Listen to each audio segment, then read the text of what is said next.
स्वर्ग और नरक की कहानी। एक बार की बात है, गांव में एक पवित्र व्यक्ति रहता था। वह हमेशा स्वर्ग और नरक के बारे में जानने के लिए उत्सुक रहता था। एक दिन पवित्र व्यक्ति भगवान से मिला। जब वह भगवान से मिला तो उसने पूछा, प्रभु, क्या आप मुझे बता सकते हैं कि स्वर्ग और नरक कैसा है?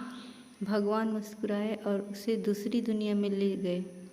वहाँ वे दो दरवाज़ों के सामने खड़े थे। भगवान ने उसे जाने के लिए कहा और प्रत्येक दरवाजे के अंदर खुद जाकर देखने के लिए कहा। पवित्र व्यक्ति ने जाकर पहला दरवाज़ा खोला। वहाँ उसने एक बड़ी गोल मेज देखी जिसके चारों ओर लोग बैठे थे। मेज के बीच में स्वादिष्ट सूप का एक बड़ा बर्तन रखा गया था। वहाँ बैठे सभी लोगों के हाथों में बहुत लंबे चम्मच थे। मेज के बीच में स्वादिष्ट सूप के बर्तन तक पहुंचने के लिए चम्मच काफ़ी लंबे थे, लेकिन लंबे चम्मच के कारण भोजन से भरा चम्मच लोग मुंह में नहीं ले पा रहे थे। लंबे चम्मच की वजह से खाना न खा पाने के कारण वे सभी दुबले पतले और बीमार लग रहे थे। वहाँ के लोग बहुत दुखी थे। वहाँ पीड़ित लोगों के दुख को देखकर पवित्र व्यक्ति काँप उठे। वह उस कमरे से बाहर आया और दूसरे कमरे का दरवाज़ा खोला। दूसरा कमरा बिल्कुल पहले कमरे जैसे ही था। बड़ी गोल मेज और उसके बीच में एक स्वादिष्ट सूप का बर्तन।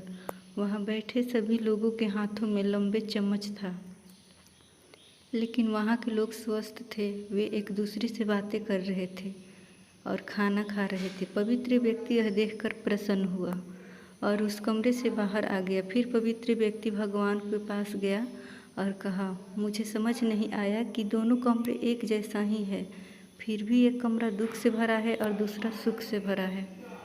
भगवान ने उसे समझाया, आपने देखा कि लंबे चम्मच दूसरे के खिलाने के लिए ठीक ठाक है, लेकिन खुद को खिलाने के लिए ठीक नहीं है। आप जिस कमरे में पहले गए थे वह नरक था। वहाँ के लोग लालची हैं और केवल अपने बारे में सोचते हैं, दूसरे की मदद करना नहीं चाहते, जिसके कारण वे अपना पेट नहीं भर पा रहे थे और दुख झेल रहे हैं।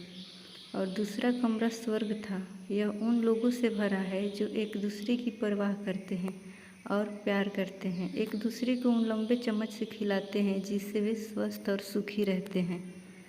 शिक्षा, यदि हम दूसरे का समर्थन और देखभाल करें तो हम स्वर्ग बना सकते हैं और सुखी से जी सकते हैं।